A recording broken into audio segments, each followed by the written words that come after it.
Hi everyone, welcome back to my channel Sahana Kodam. Today I'm going to prepare bun bread halwa. I don't know how it will become. Let's see. నాతో పాటు మీరు చూసేసేయండి. దానికోసం ఒక బాండీ తీసుకొని దాంట్లో ఆయిల్ పోసేసి మనము బ్రెడ్ని చిన్న చిన్న పీసెస్గా కట్ చేసేసుకొని దీంట్లో రోస్ట్ చేసి పక్కన పెట్టుకోవాలి. యాక్చువల్గా బ్రెడ్ అంటే తాతకి చాలా ఇష్టం. రోజు మార్నింగ్ టీలో ముంచుకొని తింటాడు. ఇప్పుడు అదే బ్రెడ్తో నేను హల్వా చేయబోతున్నాను.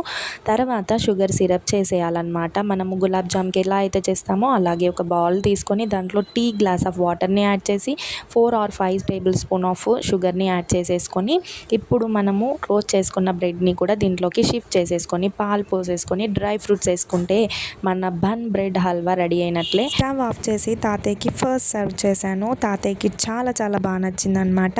అండ్ హీ లవ్ స్వీట్స్, అందుకోసమే చాలా బాగుందని చెప్పారు. అండ్ నేను టేస్ట్ చేసిన తర్వాత నాకేమనిపించిందంటే ఇట్స్ లైక్ ఎ డబ్ల్యూ కమీటా. Do subscribe.